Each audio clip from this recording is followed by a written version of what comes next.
Welcome to Conflict Managed. I'm your host, Mary Brown. Conflict Managed is a weekly podcast about toxic work environments and how to fix them. We're glad you're here. Good morning, Jordan, and welcome to Conflict Managed. Good morning, Mary. Thanks for having me. I'm so delighted to have you on the show, and I'm very interested in what you're doing with Fringe and all the other sorts of things in your new book, but I know we're going to get to that. But before we get to all that good stuff, I want to hear about the first job you ever had as a young person. Ooh, wow, that's a great question. I think probably broke some child labor laws. I think it was probably 13, maybe 12. I had a friend named Wyatt. He actually lives in my neighborhood to this day. But he grew up on a farm, about 220-acre vegetable farm, and I used to go over there in the summer about 4:30, 5 o'clock in the morning and eat like a pack of bacon and then get out there in the field and work. And we would work until about noon, and then I'd come home and did that a few days a week. That was grueling, but made a lot of money for a 12, 13-year-old. It was fantastic. So enjoyed it. What an interesting first job. Did you do it because it was fun? You're doing it with your friend and you're making money, or what made you want to Yeah. do that instead of watching cartoons or I something? don't know. I think it was the combination of like wanting to hang out with my friend, being curious about his life and what it was like to grow up on a farm. And my like farming had been in my family for many generations, but I wasn't growing up that way, so it was a curiosity there as well. And then yeah, I thought it was cool that like every time I filled a box full of salad, I'd get $1, so I could just count my boxes and count my dollars, and that was exciting to me. Yeah. All right. So where did you go after your days in the field? Oh man. Probably straight to the couch, I would imagine, for a little while, just hungry and tired and a little sun-beaten and so forth. And relaxed and just probably was just a kid the rest of the day, Yeah. after I scratched that itch and that curiosity and made a little bit of money. I think I probably hung out at home, maybe played some video games, played outside, whatever kids do. Do you have any other memorable jobs when you were a young person before you got what you would consider to be your first professional job? I had a lot. Yeah, I had a lot. I was a courtesy clerk at a grocery store called U Crops, which is kind of a local Richmond, Virginia thing. So I, like walk people's groceries out to their car and put them in their trunk and that sort of thing. I worked at like a Boys and Girls Club for a little while. I helped out at a preschool. My mom was a preschool teacher, so I helped out there. Um, kind of blanking on some of them. Uh, Lawn care. I did lawn care in high school. I worked as a laborer for a brick masonry company. Well, really brick and block and stone. They did all that sort of masonry work, and this was in college. Mhm. I'd go home for the summer and work and I mean, I was tan and I was in great shape, but I was exhausted at the same time. So it was a good time, but a far cry from what, I'm doing now and what one might call professional, but also like I learned the value of hard work Yeah. like really early and often in life and have a lot of respect for it. Yeah. What a variety of um, professions that you got to experience. I mean, Yeah. childcare from the field to a grocery store to laying brick and doing masonry work. That's Right. quite a lot of different um, management styles, I imagine, that you encountered, Yeah. and Oh yeah. co-workers and different the feel of what's expected and what it Yeah. means to be a good colleague in those different spaces. So you went off to college. What did you major in? So I majored in what was called interdisciplinary studies, which is Mhm. basically, hey, I can't decide what I want to major in, so I'm going to like pick a few minors and turn it into something. And so there was leadership, music, and religious studies were all some of the minors that were involved in that. And leadership is chiefly what I've used since then. I haven't really used the music major or at all. But yeah, it was useful to like learn that way and to not be too, for me at least, like as you can here from my childhood and all of my various experience. I don't really like to be pigeonholed into one thing. And so that kind of major for me was perfect because I was able to kind of think broadly and learn broadly and follow my interest, as opposed to going like really, really deep into one particular field, which I Mhm, think for some people who are that specialist type mhm, of mind, mhm, that's wonderful. That's just not me. I kind of follow my curiosities, and my curiosities change, mhm. over the Yeah. course of time. Yeah, I mean, it's so interesting when we think about picking a trajectory, maybe a college major, what kind of temperament do we have? And we need specialists in the world, We right? do. I mean, if you are going to go into, biotech or, a certain kind of engineering, we really do want the people who are constructing our bridges. We want them to be well-rounded, but we want them to Right. really Really know specialize their and stuff. Yeah. really know that, right? And if you're going into nursing, right, some of these things are just very specialized and it makes a lot of sense. Hmm. But most of us are going to be generalists, and what's very valuable is that ability to learn, that curiosity.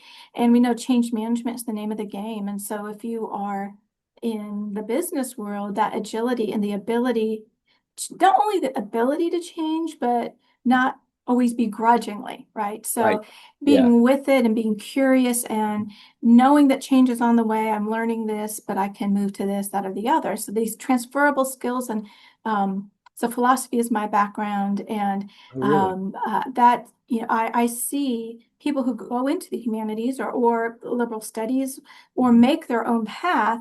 There is that creativity Mhm. and to be up and making your own whole out of these different parts that maybe other people don't see.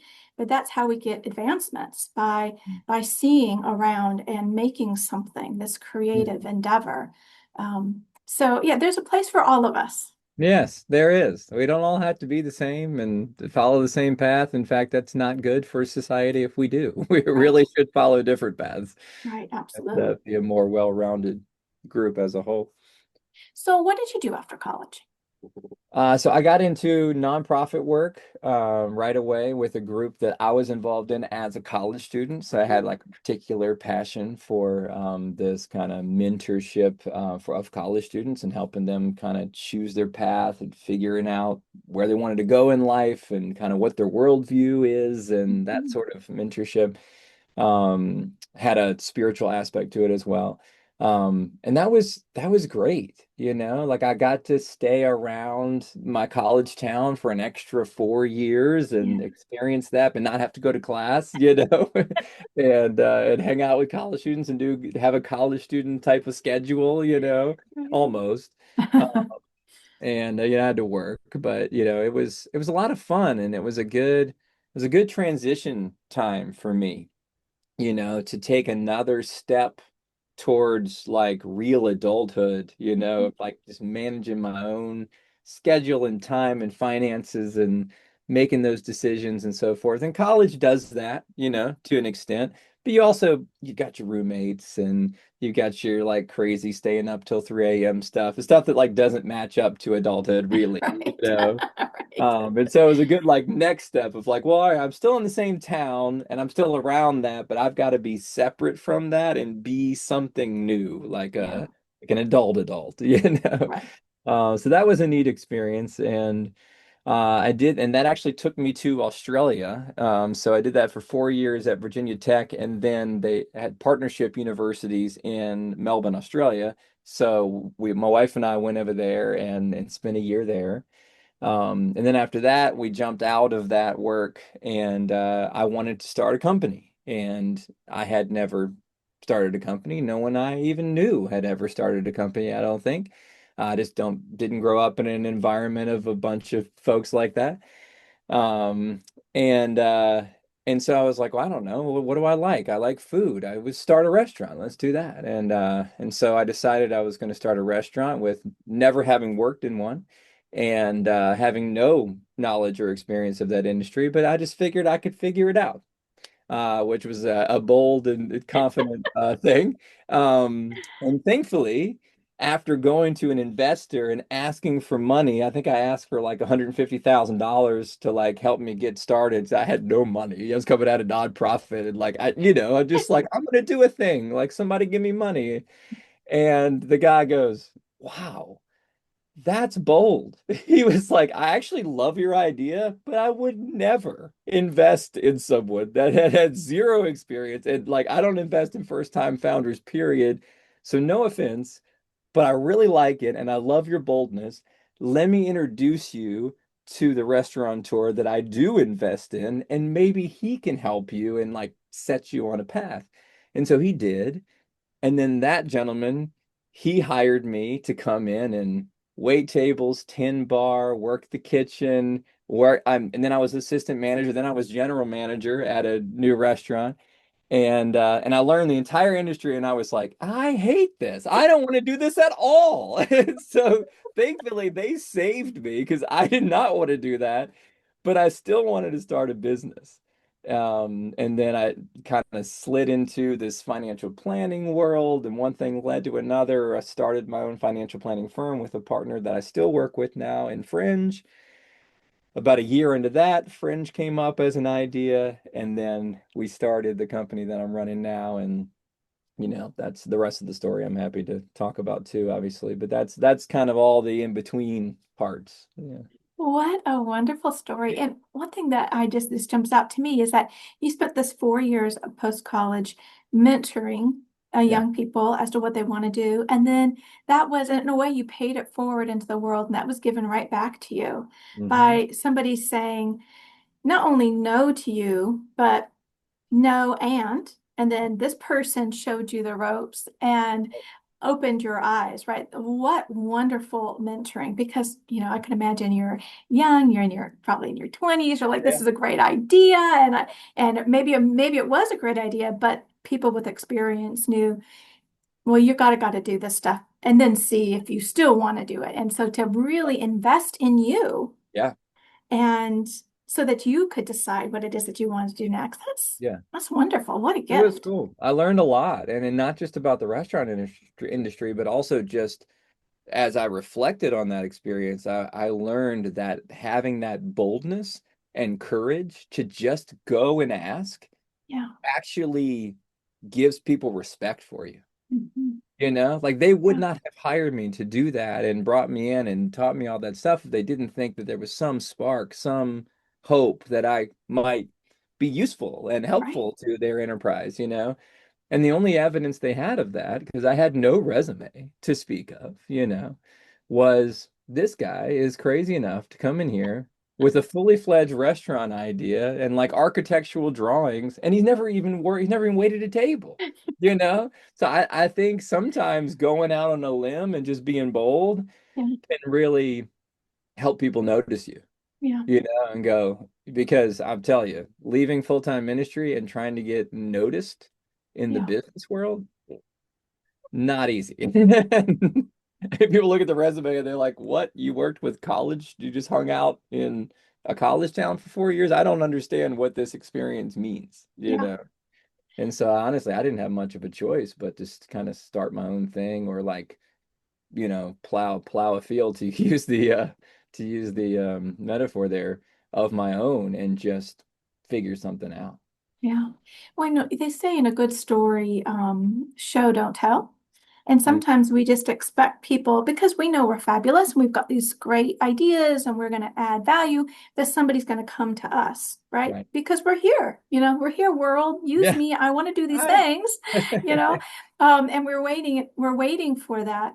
Right. But it is, as you said, just so telling when we show up and say, this is what Mm, I want to do.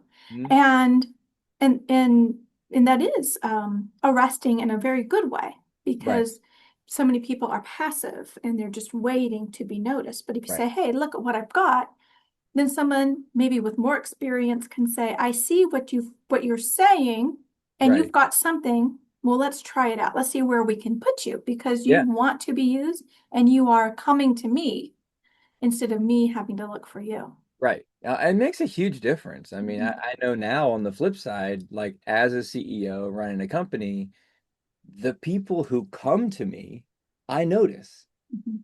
I mean, it's just human nature. It's not like I'm trying to notice certain people over others, but people that go, "Hey, Jordan, I've got an idea," or "Hey, I was thinking we should try this," or "This doesn't seem to work. I think it's broken. We need a new solution." I'm like, "Oh, well, thanks for bringing that to my attention. Thanks for doing some of the thinking for me."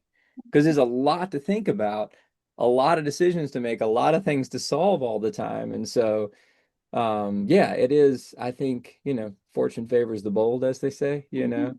and it's a big deal when you just kind of like put your hand up and say, I've got something, you And know. I think about, because I do conflict management, but I think about all the time, and everything for me comes back around to that. And I think it's the same thing when we're having conflict at work. Mm, We expect our manager or our coworkers to notice the stress and the distress that we're in. yeah. We expect, well, everybody else is having this problem. We expect this sort of mind reading, which we do in a lot of our Yeah, relationships, all right? of We our race. expect people just to see, but we very rarely we don't put our hand up and say, Mhm, this is causing me a problem, mhm. and I'd like to have a conversation Yeah. with you about it. So I go to my boss, I go to my coworker. We don't really, we're not taught the skills of how to de-escalate ourselves to figure out the specific behaviors that are problematic, and to start imagining what would it take to replace that, dispel that, to move forward. So many Mm, times we're just stuck, and then we're just stuck in our mind of, why won't they do something? Why is this okay with them? Why, why, and it's very disempowering. yeah. And Yeah. so this empowering move, even if you have a great boss, they've got a million things going on, or great coworkers. If you don't say, then why are you surprised that nothing is getting better? It won't get better if you don't know how to advocate for yourself Right. professionally in the right way at the right time. Yeah. And then I think the problem too is when you're there being passive and asking those questions of why would they allow this to continue or why would they allow it to be that, eventually you start answering your own question Right, with things that are probably not true. right, Well, it's because they're terrible. They're an awful person, or they right. only care about themselves, or it's favoritism, or it's whatever.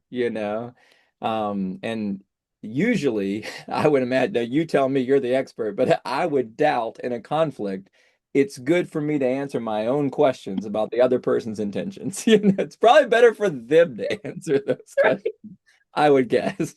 That's 100% the case, because Yeah. we ascribe good motivations for the things that we do, like why we're late or why this happened. We have a Yeah. good reason, Right. because I couldn't find socks for the kids. I mean, come on, a Yeah, we're shoe just was like, I'm missing. trying. Right. But Yeah. the other person, we ascribe negative motivations, all because they only care about themselves, Mhm. whatever. And a part of conflict resolution is, in order to actually genuinely want to talk to that person who's causing you problems, is to really get in that curiosity space where I'm actually need more information. Right. It's not this story, the straw man story I've made up of this person. I Yeah. really need to understand why they think this behavior is okay. They're Mhm. doing it because they think it's okay. Why do they think it's okay to belittle me in this way? Right. Well, the other person probably doesn't think they're belittling you. I Probably. mean, that it could be a variety of things that are going on there. Right. And so, but really getting to a space of curiosity to, well, Mhm. what is the story? What Mhm. is really going on? What am I not seeing? Right. And if they supply the answer of, well, I really don't care about you, I mean, Right. that's Okay. very, very rare. I Now mean, you that's know. just, we just think that's 100% of the time. And Yeah, it's it's like more like, one. yeah, Yeah. it's just rare when you're with a bunch Yeah. of professional individuals, Right. or Yeah. any kind of work, because people want to show up and have a good environment and do good work. And Yeah. Yeah, absolutely. I don't think people are actively trying to make anybody feel a certain way. I mean, no, I've seen so little of that that when we got to the bottom of it, yeah, it was really an intentional thing. Like so little of that. so little. Even, I mean, those people who get labeled as bullies, Hmm. I mean, so obviously there is bad behavior out there, but it is actually really rare that somebody's intentionally doing it. They're doing it because they don't have that vision of themselves, or they think they're a team player, or they think this is how results get done, or they think this is what's prized by this company and this is who gets ahead. Their family of origin and other places that, or and there's just so many different sorts of reasons, their Yeah. own kind of temperament. Yeah. Um, and their own relationship to conflict and colleagues. It's just, it is, I think you're absolutely right. When you get down to what's Mhm. actually going on Right. of the particular behavior that may be unacceptable in a particular culture, work culture. Right. Um, but that also takes companies knowing what is and isn't acceptable in order to be a good colleague when it comes to everyday Mhm. behavior at work. Yeah, yeah, it does. I mean, I think you hit the nail on the head. It's really, for me, when I get that way, when I feel someone has slighted me or overlooked me or disrespected me or whatever, it's the dysregulation that's really my challenge. Mhm. I'm so upset, and I'm a relatively emotional person anyway, just kind of high highs and low lows. So it's easy for me to go up real fast into like, how dare they, type of Mhm. emotion. And it's nothing will be resolved until I figure out how to come down emotionally to figure out to like where the rest of the brain turns on, where it's not all, what is it, amygdala that's like the fight or Right. flight. The frontal cortex is like, hey, maybe you could just get more information. Right. Like, Right. but like the amygdala is not curious No. at all. No, that's right. Yeah, we're gonna fight our way out of here, or we're That's gonna right. run away, That's or right. we're We're gonna gonna shut freeze, we're gonna down. run, or we're gonna fight. Yeah. That's And I'm right. I'm kind of a fighter type. And when it comes to conflict, I wanna like debate and like somebody needs to win, type of Mm. thing. That family of origin, but So will you tell us a little bit more about that, like how you mhm. have dealt with conflict, maybe Yeah. in your at work, at your earlier stages of your work environment, and how you deal with it now? Yeah. Yeah, I think that let me think about that in terms of early and now. Now is very easy to answer. Um, Early on, I think that as I was in more junior roles, I was really fortunate. I really had some great leadership.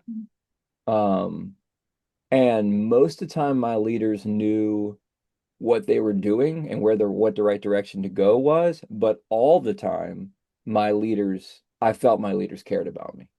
And that is so rare, but it's just the environments that I was in nonprofit space, just like a lot of salt of the earth people that are not there for the money. They're there for the cause, and they just had a great attitude. So I was really fortunate in that way. So when I felt like something was off or I was overlooked or whatever, I actually felt quite comfortable just going right to my leader and being like, hey, I'm feeling this way, you Mhm. know, because I had a lot of trust, Mhm. and I felt very cared about.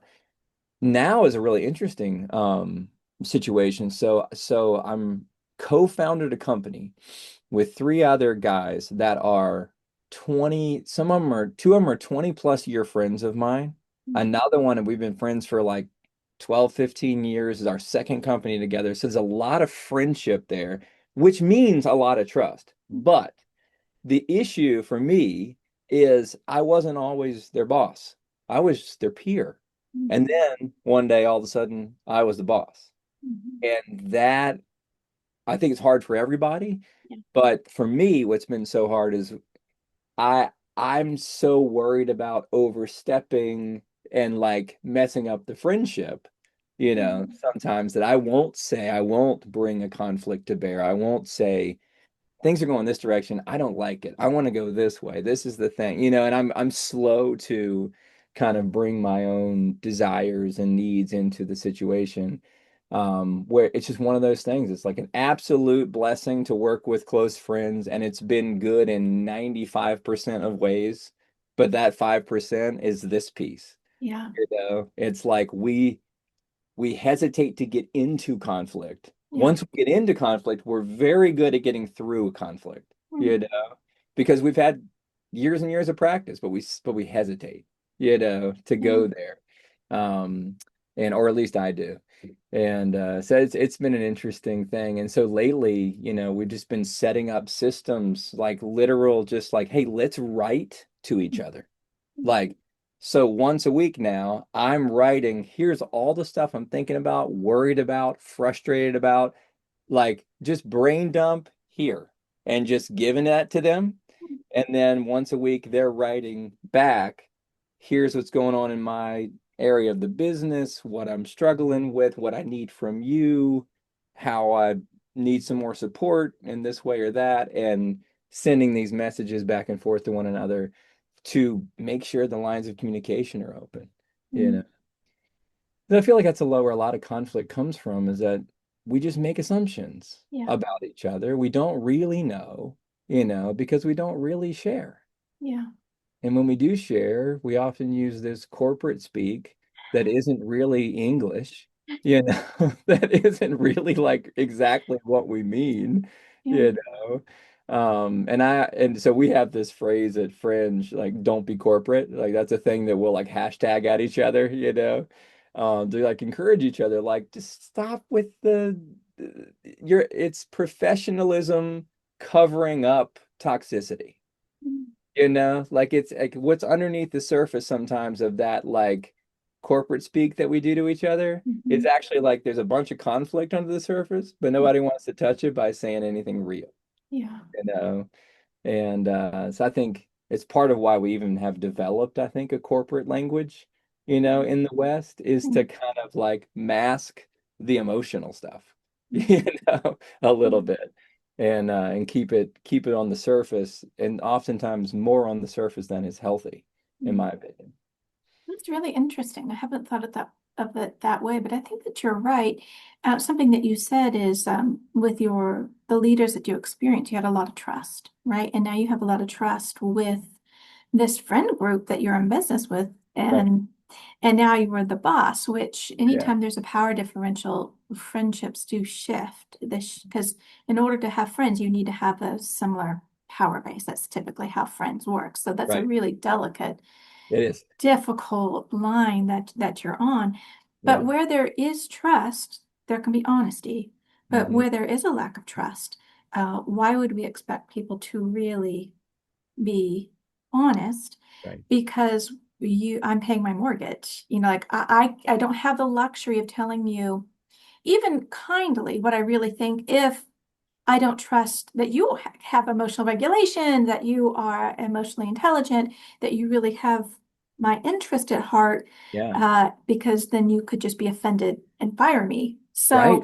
right, there's all this corporate disloyalty that goes both ways, right? Yeah, it So does. you It can does. be laid off in an instant, and you could leave in an instant. And so, Mhm. why would I trust? In fact,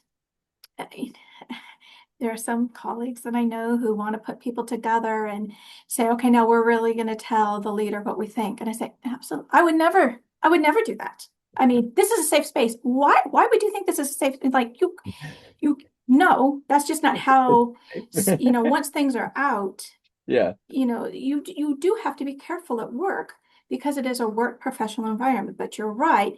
If you don't have the right environment, it is masking all these, like, how do you have that healthy culture where Yeah. you can say what needs to be said, but you don't overshare because it is Right. professional. You're not at Right. home in your living room, Right. but these things need to be said so they can be dealt with and you can move on, right? Yeah. Let's clear the air. Let's have a healthy environment, Right. right? And Yeah. toxicity, I think, is such a good word because that's poisonous. Everything is withering. Yeah. That is not good for business. It's not good for the individual. It's not good for anything. So I know that you're interested in lifestyle benefits, having a Mhm. healthy work environment. Yeah. So tell us about Fringe and your vision and how all this got brought about. Yeah, well, I mean, speaking of the loyalty, I think that's kind of right at the heart of what interested me about starting the company to begin with. Um, when I came to understand that my generation and the generations following tend to stick to a job for like 2 years, Mhm. and go to the next and the next and the next. And I'm not criticizing it necessarily. But I think jobs are a lot like relationships, like most of us want to date for a while and kind of like understand what's out there and find our match. And then we kind of want to settle in and like have a person, And that's not, I'm speaking for everybody, but most people, I think that's kind of the hope and the trajectory. And I think work would be healthier that way. you know, to like, sure, try a company for a year and 6 months and 2 years and 3 years and what, but then eventually, like, there's probably a place just for the sake of relationship and normalcy and consistency and having something stable and like putting down some roots in life. It might be a good idea to just like find your people and your Yeah. cause and do it, you Yeah. know? And so I think there's still a lot of value in loyalty between employer and employee and fighting for Yeah. that loyalty. And so when I thought about Fringe, which is initially was what we called a lifestyle benefits platform. So the thought was, okay, well, employers are spending a lot of money on employees' benefits every month. I've got a wife and 5 kids, and so I've got like the Cadillac healthcare plan. It's like the company might be paying I don't $1,500, $1,800 a month. I don't even know exactly. And then I'm paying some on top of that. And I mean, it's a very expensive benefit. And in my stage of life, there are times where I really appreciate that because I do have 5 kids and there's a lot of checkups and a lot of sick days and a lot of stuff. My son's got an extra tooth growing behind his other teeth, and we had to get that pulled. It's just there's always something. Right. But when I was 25 or even 30 and didn't have, I had one kid at 30 and I wasn't too concerned about health insurance, and health insurance didn't make me feel really cared about by my employer. It just felt like it's table stakes, like everybody does that. It's just kind of a normal thing. Some countries, the government does it. Like health insurance is just a thing. Right. It didn't feel like a benefit in a way that I felt benefited by it on a daily, weekly basis, unless somebody was sick or unless a copay was less or whatever. And then there's all these other things that you only benefit from when you're sick or dead or disabled or 65 years old. And so benefits feel very distant and very negative. Mm. And so my hypothesis was, well, what if there were benefits that were built to benefit people on the regular when nothing was wrong? No one's sick, no one's dying. Mm. You can be 35 and not 65. Like, and we would call that lifestyle benefits. And we would encourage employers to do a stipend, like $50 a month, $100 a month, like whatever they could do for their people. They go into the Fringe marketplace and they choose mostly services. There are some products, but mostly services that meet needs now, you know? Yeah. Maybe it's a massage service, or maybe it's childcare, or maybe it's for me, it's these like kid activity boxes that they send in the mail where the kids do like a tactile craft and they're not asking for screen time for a couple of hours, and like love that. My co-founder says his wellness benefit is Instacart because he doesn't have to pack his 3 kids up and go to the grocery store. So that's well-being for him. Mm. And so that was the heart behind the entire thing. And it really has done quite well because I think employers were looking for ways to say, not every employer. I mean, there's employers that really care, and there's some that don't, and there's some that pretend, and there's kind of the 3 categories. But those that really care just jumped right on Fringe right away Yeah. because in their mind it was like, cool, I've got a diverse group of people. I'm trying to serve a lot of needs. Their lives are very different than each other. So if you've got a marketplace and I've got dollars and I can put them in, they can choose for themselves the things that kind of give them time back or reduce stress or impact their family in some positive way. Um, and so that's worked. Um, and then from there, we've added rewards and recognition and wellness and swag and a bunch of other people programs so that we're more consolidated and comprehensive. But that hasn't really changed the heart of it, which was we wanted employers to be able to say to employees, I care about you. I see you. I see that you have a life outside of the walls of this business or outside of this Zoom screen, and I want to contribute to your life and your family directly Mm. with these benefits. And they mean a whole lot to employees. Like that's the part that I'm proud of with this company. Like that's the part that means the most to me, that people get these benefits and it's not expensive. It's not like nobody's giving people $5,000 a year. It's like, here's $500 a year. Here's $50 a month or even 25. And people are like, this is the best benefit I've ever got. Mm. And the Yeah. HR people are getting thank you notes. And it, Yeah. it wasn't about the money. It was about people feeling seen and valued and known and like they're an individual and like trusted with making their own choices with the benefit dollars. That's what it really came down to. And it just, the more I do this company, but the more I just do business in general, it just comes down to culture. Mhm. Like it just comes down to like, do people really feel seen and valued? Yeah. And if they do, they return back a great deal of loyalty and Mhm. hard work. They speak well of your company. They give a great customer experience because they're happy at their job, so the customer's happy interacting with them. It all just sort of centers around this thing. And I put a little LinkedIn post out there about that recently. And then I had a woman who does like mergers and acquisitions. She commented, and it was just a great comment that I'd never thought of before. She said, from my side on the mergers and acquisitions piece, buyers look for great company culture Mm. because they know that your company's value will stay intact Mm. when you buy it because your people are loyal and they will stick with you. And Mhm. I'm like, ah. Like they gave me another reason Yeah. to like triple down on culture and valuing employees and to teach others to do the same. Gosh, I absolutely love what you're doing. It's just fabulous because I do think that a lot of organizations, they want to uh, show appreciation, but then we see the ever-present pizza party or everybody gets the pen, Right. and you think about how much money they actually spent on. Imagine if you want to get everybody a quality pen, so you've got to have those manufactured, then you have them, and then you've got to address them, and then you send them out. It's a lot of money that's been spent. Right. And then the employee gets a pen. And I mean, Yeah. there's maybe a few How percentage many that of like them it, wanted a pin? right? That's the question. Like That's right. 5%, maybe, Right. you But know? it's almost like getting a gift card, right? Of Yeah, what you're doing. right. And everybody loves a gift card because then Yeah, it's personal and and you do feel seen. One thing that you said about your first jobs is that you felt cared for, yeah, right? And when you feel if we want buy-in and engagement instead of quiet quitting, right? yeah, It's this they care about me.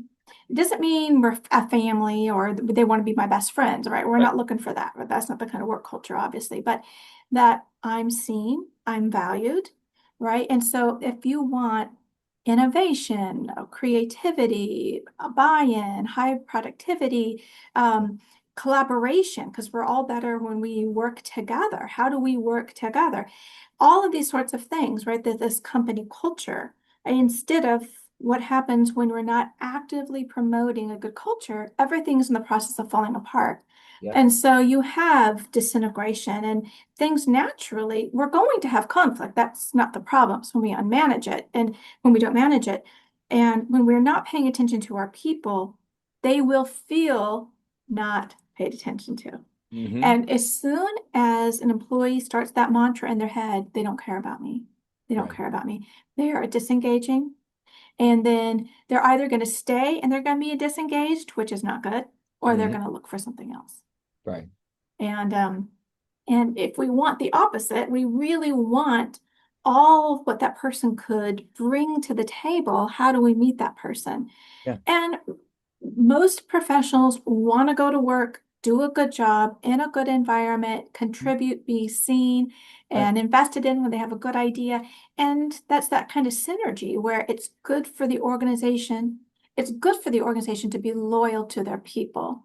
Yeah. We want institutional memory. We want to encourage people. And it's good for people to have that stability, as you were talking about, and to be able to have that buy-in and find their people. And so it's not as if you're promoting something that is only for, the individuals are getting something extra. Right. This is, the return on investment for our companies for engaged employees is, I mean, it costs so much to hire and to Oh, yeah. train and I mean, to, it's hard to really calculate yeah, even. I really. mean, folks have tried. It's like, oh, it's 2.5 times the person's salary to replace them. Like I've heard that stat, and I've heard happy employees. There was an MIT study that said happy employees are 4 times more productive than those that aren't.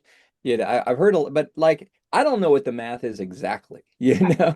right. But it is obvious, and it is logically obvious, Yeah.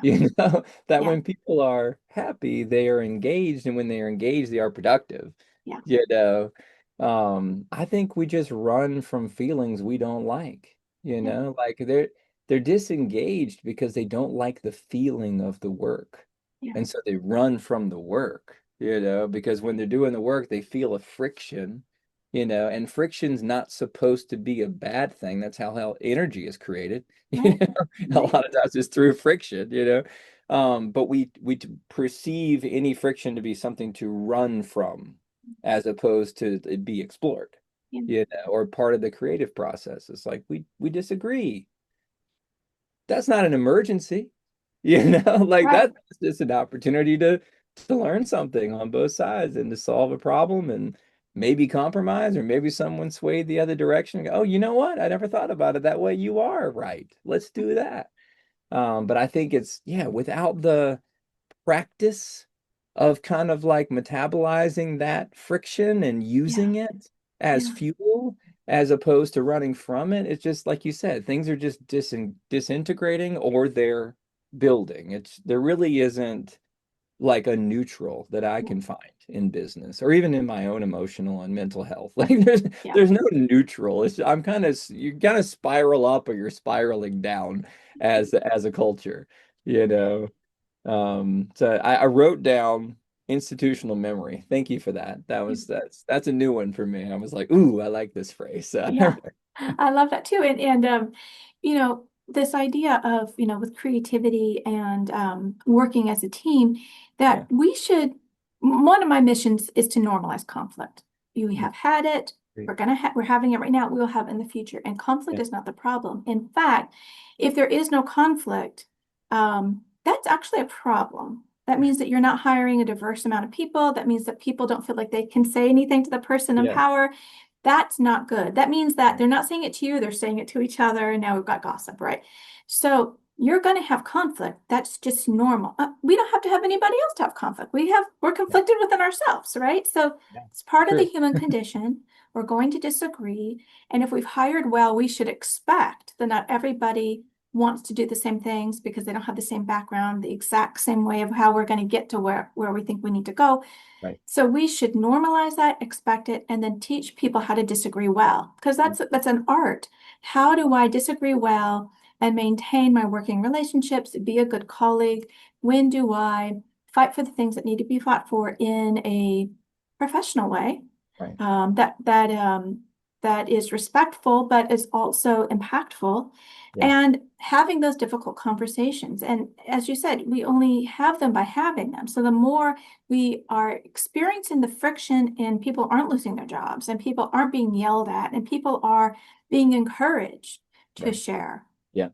And everybody is encouraged that even if we didn't take your idea, we wanted your idea because it helps me articulate why we're not going to do it. Because if you have that idea, that question, somebody else has that question. So Yeah.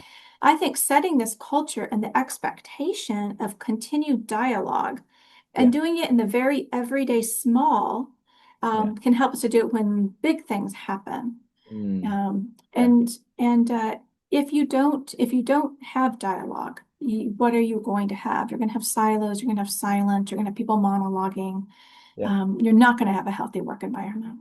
No, not at all. I love what you said about we're conflicted within ourselves. That is so true, and something that I've discovered all the more about myself in recent years, I'm doing therapy, routinely, once a week even. And I advertise that right on my calendar for the entire company to see. I want people to know I'm in therapy because I want to normalize it. I want Yeah, people to think, oh, okay. I mean, he's doing it. Like maybe it's okay for me to do it because I don't think we realize what we walk into relationships with and what we mhm, walk into businesses with and what we walk into teams with. We've got so many beliefs about ourselves and who we are, and most of them are false. Like most of them are just completely off. And if we ask everybody that knows us best, they would formulate a completely different view of who we are than who we would say we are, right? right. I mean, it's wild, It's wild. Yeah. like where our blind spot is self. Right. And so that to me has been what's been so enriching and great about therapy is like I'm like, oh my gosh, I'm so wrong about so many things about myself in particular, you know. And I just, you know, whether it's people listening or even some of my employees that might listen to this, like, go, go and discover what's under the surface. You know, Mm, I have benefited so much, processed so many things that I just sort of didn't process. Just mm, didn't take the time to process trauma or hard conversations or conflict from the past or whatever. Just kind of went, I got work to do. It just moved on. And, but the emotion sticks with you, mhm. and the Yeah. dysregulation creeps up, even if you're not actively thinking about those hard things. And so I think that in order to have a healthy culture, yes, we need to promote the type of communication and trust and openness, like, and just like the lack of perfection in humanity. Like I Yeah. like to point that out. Like one of our little taglines as part of our like value set is be flawed, Mm, don't front. Be mm, flawed, don't front. Like, you're mm. not perfect. I'm not perfect. None of us are. We know that. We know that coming in. So let's not pretend to be. Let's just say, hey, mess that up. Yeah. I'll learn from it. That sort of Yeah. thing. Trying to create the safety for people to come in and know no one's expecting perfection. Right. And you can do a lot of that and you can lead from the front. You can be vulnerable. You can share about your own shortcomings and things that you learned, mistakes you made. And that is a big part of creating a good culture. But I think there's also just a responsibility on individuals to be healthy, Yeah. to like be mentally healthy and pursue their own mental and emotional health so that they can bring health in, well, most importantly for themselves and their families. But secondly to that, they can bring that health into an organization and be that a positive spark, Yeah. for everybody else. So I think it's kind of these are people. Like these are human beings working with each other towards a goal. And it's so easy to forget that. Like we think we Yeah. can just like software our way out of every problem, you know? And that's Right. what I always say. Like the thing about Fringe, like I'm always careful to be like, hey, it does this, this, that, and has these impacts on your culture. But then I always want to caveat and be like, but I can't fix your interpersonal problems with software. Like that is a human to human thing. There are conversations that need to happen, and no software. You might help facilitate or remind, or we can do some things in this space to impact the culture for sure. Mhm. But if it's a train wreck, there's no amount of software that's gonna kind of pull a company out. Yeah. Everybody's in charge of their own emotional health, the well-being. We're not in charge of anybody else's emotions and how they take something. All we can do is be as healthy as we can be and show up. Yeah. But I do think it is the case with leaders who are creating a culture that's healthy, Mm-hmm. that to be aware that some people, I remember talking to somebody who was in a really negative work environment. She couldn't take it anymore and she went to another place. She said it was just as bad. And, that happens to people. They think it can't be worse. Well, it Yeah, can. can. And so some people have only experienced backbiting and gossip and favoritism and nobody really paying attention to a people-centered work environment. Right. And and so as leaders, it's the responsibility of leadership to put those systems in place and then practice what you preach. But you can lead a horse to water, but you can't make them drink, right? Yeah. But I do think that we rise or fall to the expectations that are around us. And so if the expectation, let's say in an organization is that we don't talk trash about people here, we don't Right. gossip, Right. then the person who gossips, maybe because that's the way they found in the past to make connections, if they see that's what's not modeled and certainly not valued, then, and if it's not tolerated, then they won't do it or they're going to Right. have to leave. Right. But if you go to a place where I definitely value not gossiping, it's a thing I just do not like derision. I don't like this. If I go to a place where they're only doing that, I find that very difficult to be around. Yeah. And I don't want to be around that. But if that becomes the norm, right, that's that toxic environment pulls everybody down. Yeah. And so people who maybe don't normally act that way. They think, well, this is how I fit in and this is what's Mm. expected. Right. So Yeah. leaders set the tone, but they're not responsible for how people decide to show up. Yeah. Yeah. That is it's a delicate thing. Yeah, it is. But modeling that good behavior, because we are all people on the way. We are all developing, and power structures are all temporary. And workplaces, even if you work from some place for 40 years, it's temporary in its own Still way, temporary. right? And Yeah. so we're Yeah. all people first and employees somewhere down the line. Hmm. In our imperatives is treat people well, leave them better than you found them. Yeah.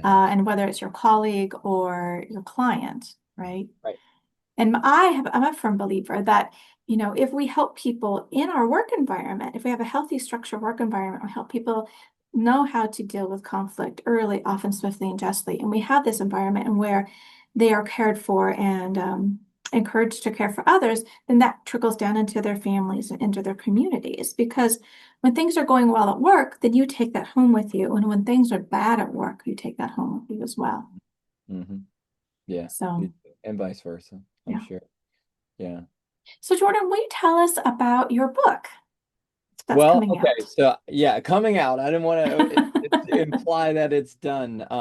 Yeah, so it's ironic because one of the things that I was thinking about in preparation for this conversation was I think sometimes conflict is exacerbated by the fact that it's not handled. You just said swiftly and justly. I caught that. That was really good. But and I think it's because it's not really prioritized, you Yeah. know? Like I think most of us, and I'm not trying to be critical, but like most of us, our drug is busyness, Mm, right? We just go and go and go. And so we don't really go deep on a whole lot of stuff. We sort of float through the surface of tasks throughout each and every day, mhm. hit the email, hit the Slack, respond to the thing, comment on the document, go to the meeting, take the notes, Right. there's not a lot of just like no screen, whiteboard, let me solve this problem. This is broken. I need to fix a thing. I'm going to take 2 hours and I'm not going to check email or go to a meeting or do anything else but solve a thing that's been a problem for the last 6 months that no one's taken the time to solve. And so my book is called Stop. And it is not just about work, but about everything in life that we allow to kind of persist and go on and be a nuisance and be a problem because we fail to just stop. Stop and think, stop and feel, stop and forgive, stop and manage conflict, Mm, stop and write it down, stop and remember, mm, to go back and be grateful for the things that we have and where we've come and so forth. We're such a busy culture, we don't really reflect, very well. We don't celebrate very well mm, either. And we're just moving too fast. mm, And so I felt inspired to write this book called Stop. It'd be about 10 chapters, and it's really a guide to help people get into the practice of just shutting it all down for a short amount of time on a routine basis and really getting either into a journal or onto a whiteboard or just with their eyes closed, thinking or sitting around a fire pit with a couple of really trusted people and talking slowly, you know. Um, and that's my passion. That's what I think. One of the mm. things I think is missing from the modern world. And so I'm writing a book to address that. I love that. I saw in some of preparing for this as well about you're interested in a life well lived and enjoy, and how do we have a life well lived, and how do we have a joy if we are just consumed with the busyness, whether it's at work or we're on our little screens, right? Yeah, If we never have that time, our life is curated to not give us that yeah, pause, that stopping that is necessary for richness, yeah, depth, yeah. connection. And the sad thing about it is that we're so addicted to efficiency and Mm, making everything quick and easy. I mean, yeah. we're not even getting into AI. I'll leave that alone. But just the simple things of like, I can just order groceries on my phone. I could just have lunch delivered here in the next 20 minutes. I like so many of the things that it used to take a lot of effort to just survive, you know, harvesting crops, cleaning them, cooking them, eating them. That was like a third of the day, Right. for dinner, right? We don't do any of that. It's all washed and ready and prepped. We throw it in a pan and it takes 15 minutes and we're done. So we've made everything easy, and yet somehow we have no time to relax, no time to enjoy one another, no time to reflect, no time to meditate, no time to breathe. Why Yeah. is that? It's not that hard to survive anymore. We made it all simple. We figured out all the systems, and yet we're busier than ever. Yeah. Which tells me that we're addicted to it. Yeah. We're addicted to the busyness. We want it. Yeah. Yeah. But I We think want, we we realize don't want it we don't. because it's not for our Yes. benefit. Our minds want it because of our dopamine addiction, Right, but our right. souls do not want it. That is correct. That's right. I feel like we could talk about this for a long time, but I'm conscious of time. And so I want to end with this last question. Okay. So, Jordan, as you look into the future of work and you think about your kids out in the workforce, Oh what boy. do you think needs to happen so that not only will all workers be treated with dignity and respect, but that they'll be encouraged to thrive and flourish? Man, there's a lot to that question. I think a lot of it comes down to what gets rewarded. So Mhm. people change their behavior based on what gets rewarded. So one of the things that I'm trying to prove out in society through my own life and through my own business is that by prioritizing people, both employees and customers and users and like all the humans, and really focus on our new tagline is for the humans, Mhm. Love it. focusing on the people, that actually the company will rise to the top and thrive financially also. Mhm. Investors will be happy. Everybody's going to be happy because we focused on the people. It's not a weakness. It's not a softness. It's not a soft skill. It's not an indirect path to success. It is strategy, and it's the right thing to do Yeah. simultaneously. Yeah. Perfect. And that's a beautiful thing. And Yeah. I want to, so when we look at our mission of the company is we help the relationship between employers and employees thrive so that businesses who love their people and are generous with them will rise to the top and thrive. Right. And then I want, like, that's my ultimate goal. I want our customers to just kill it so that everybody else goes, how did you do that? And they say, people. Yeah. I invested in my people. And then the rewards change, right? Then the CEOs go, oh, what? I thought it was about spreadsheets. Turns out it's not. Like spreadsheets are important, don't get me wrong, but like it turns out that it's about people and trust, you know. And so I'm just trying to prove it. Like I've kind of devoted my whole career to that, Yeah. just proving that out because I think that if people can see it and it's really crystallized and in their face and obvious and not just sort of a niche of people that like to talk about human first, but it's actually like human first equals success, Right. then all of a sudden I think the workplace changes. The Mhm. other thing I would say would be from a standpoint of an employee, don't settle. Like I know it's tempting to go, oh man, that job has that extra 10K or it's got that extra, the 4.5% on the 401k match as opposed to the three or whatever. But don't make it about the money. You got to spend 8, 9, 10 hours of your day with these people, with that leader, with that mission, with this culture. Like, go somewhere healthy.